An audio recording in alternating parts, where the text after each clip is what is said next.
जय हिंद साथियों। सीजीपीएससी की एग्जाम के लिए मैं आप लोगों को कुछ महत्वपूर्ण प्रश्न यहाँ पे आप लोगों को बता रहा हूँ। तो चलो देख लेते हैं उन प्रश्नों को। तो ये इतिहास सब्जेक्ट से है ना। तो देखो, पहला प्रश्न क्या है, माधवी मुग्दल किस नृत्य विधा से जुड़ी है?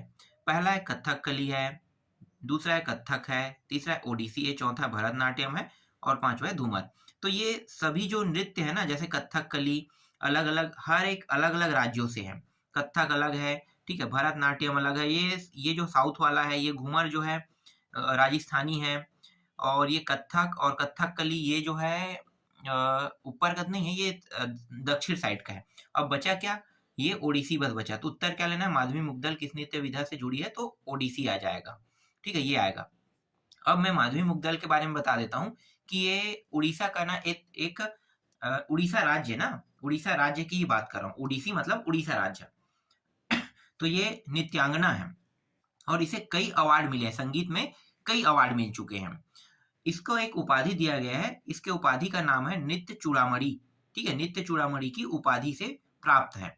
और एक जर्मन कोरियोग्राफर है जिसका नाम है पीना ब्रूस। तो पीना ब्रूस ने जब एक प्रतियोगिता 2008 में आयोजित किया था, तो उसमें इन्होंने पार्टिसिपेट किया था। अब इसके बारे में ज्यादा जानकारी तो दिया नहीं कि जीता है कि हारा है, ठीक है, लेकिन वहां पे पार्टिसिपेट किया था, इतना जरूर यहाँ पे कहा गया है। जब भी प्रश्न पूछेगा तो यहाँ से 3 टॉपिक ही आ सकता है।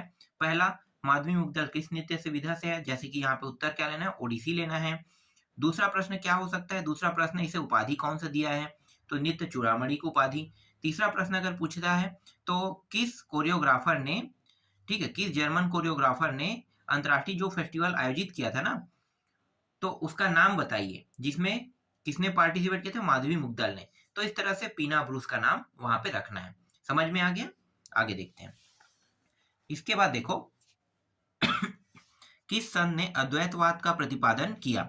उत्तर क्या लोगे, शंकराचार्य। ये प्रश्न रिपीट हुआ है फिर से। ठीक है, ये एक बार और आ चुका है, मैं आपको और दिखा रहा हूँ यहाँ पे। तो ये जो है ना रिपीट हुआ है, तो यहाँ पे आपको लेना है शंकराचार्य, लेना है अद्वैतवाद।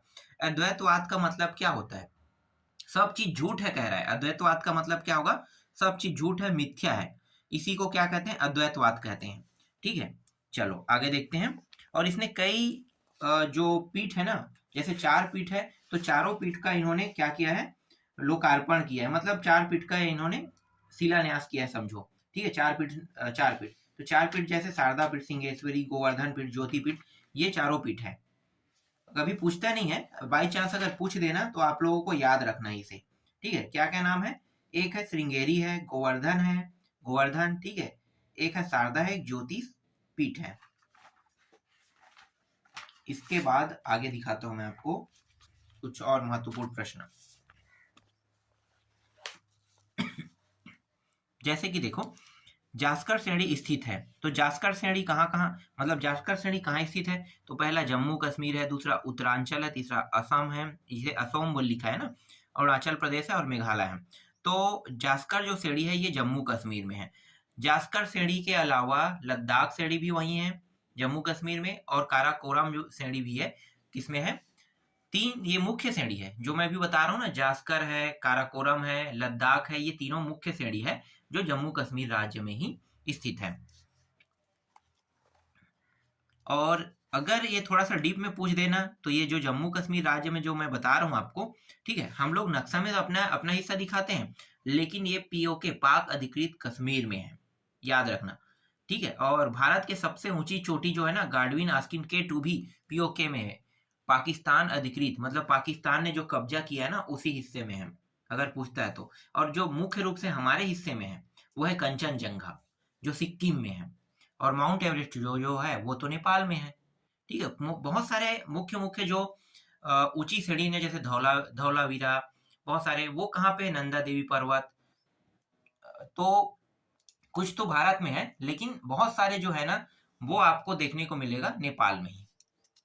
चलो आगे देखते हैं, नेक्स्ट प्रश्न है, भारत में सड़कों का घनत्व किस राज्य में सर्वाधिक है?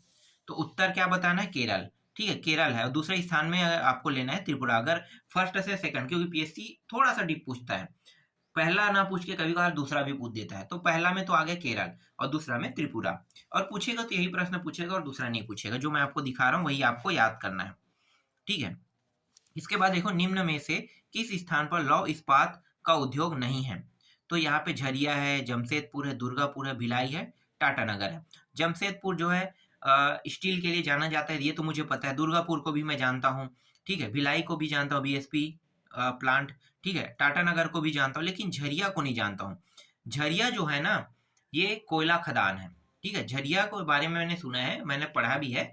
तो झरिया जो है वो कोयला खदान है, तो ये कोयला है। तो एकमात्र यही है जो लौह इस्पात उद्योग नहीं है। अब मैं आपको बता देता हूँ कि ये जो जमशेदपुर है, ठीक है, ये जमशेदपुर जो है ये रूस के सहयोग से जमशेदपुर, हाँ, रूस के सहयोग से खोला गया है।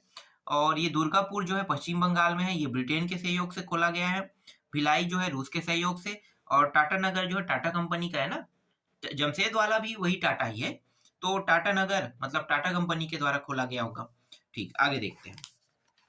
थोड़ा थोड़ा याद रखना है कुछ बातों को, तभी प्रश्न का आपको उत्तर अच्छे से पता चल पाएगा। बनाना कैसे है, ठीक है, सहेजना कैसे है।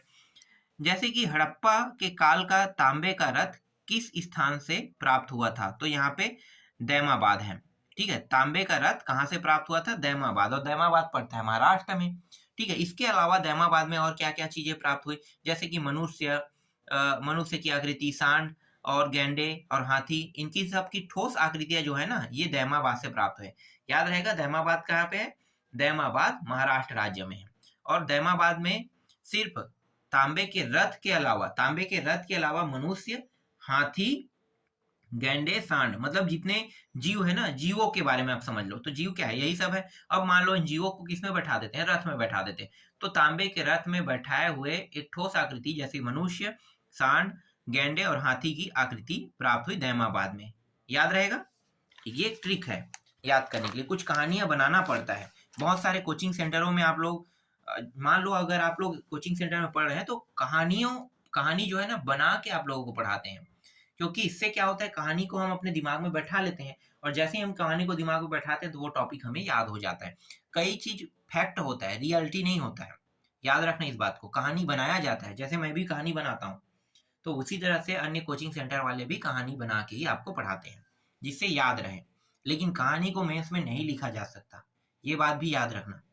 आगे देखो, निम्न अंग्रेज शासकों में से समाचार पत्रों पर से प्रतिबंध समाप्त करने का श्रेय किसे मिलता है? तो उत्तर में लेना है चार्ल्स मेडकॉक। किसको लोगे? चार्ल्स मेडकॉक, ठीक है। और किसी को नहीं लेना है। यहाँ पे लॉर्ड विलियम बेंटिक है, इसको नहीं लेना है।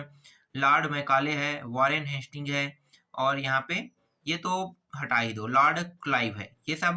ये जो सब है ना, ये सब के सब वायसराय थे ना अपने अपने समय। तो चार्ल्स मेडकॉक जो है ये इसका उत्तर रहेगा। चलो आगे देखते हैं। इसके बाद देखो, अणुव्रत शब्द किस धर्म से जुड़ा है? तो अणुव्रत जो शब्द है ये जैन धर्म से। एक बार देख लेते हैं। महायान बौद्ध है, हीनयान बौद्ध है, जैन धर्म है, लोकमत है और हिंदू धर्म है। तो आपको लेना है जैन मत। ये अणुव्रत जो है ना, ये कुछ चीजों को मिला के बना है। जैसे कि यहाँ पे बताया, देखो यहाँ पे सत्य है। महावीर स्वामी ने सत्य, अहिंसा, अस्तेय, ब्रह्मचर्य एवं अपरिग्रह, इन व्रतों को एक साथ बोलने या मिलाने के बाद इसे अणुव्रत कहा है। बस यही इसका मुख्य आधार है। आगे देखो, मथुरा की शिल्प कला के लिए किस पत्थर का प्रयोग होता है? तो उत्तर लेना है। यहाँ पे पहले ऑप्शन देखें, संगमरमर है, काला पत्थर है, लाल बलुआ पत्थर है, ग्रेनाइट है, सफेद बलुआ पत्थर है। तो उत्तर आ जाएगा लाल बलुआ पत्थर, इसका उत्तर रहेगा। ठीक है, क्या लेना है? लाल बलुआ पत्थर। दो शैली, कंधार शैली है और एक मथुरा शैली है। तो मथुरा शैली में लाल पत्थर का उपयोग होता है, और नीचे साइड वाले जो है ना वहां पे पत्थर मैं भूल गया हूँ, क्या सफेद पत्थर भी हो सकता है, पत्थर मैं भूल रहा हूँ, ठीक है। तो दो शैली होते हैं, कंधार शैली और मथुरा शैली। तो भारत के जो कर्क रेखा है ना, मान लो ऊपर को बोल देंगे हम लोग उत्तरी और नीचे को दक्षिणी। तो दक्षिण क्षेत्र में कंधार शैली और ऊपर क्षेत्र में मथुरा शैली होता है। तो मथुरा शैली में लाल पत्थरों का उपयोग होता है, और नीचे जो कंधार शैली है उसमें अलग पत्थर। तो वो चीज प्रश्न में अगर ऑप्शन रहेगा तो वो पता चल जाएगा। लेकिन याद रखना, ठीक है, कि मथुरा शैली में लाल पत्थर का उपयोग होता है।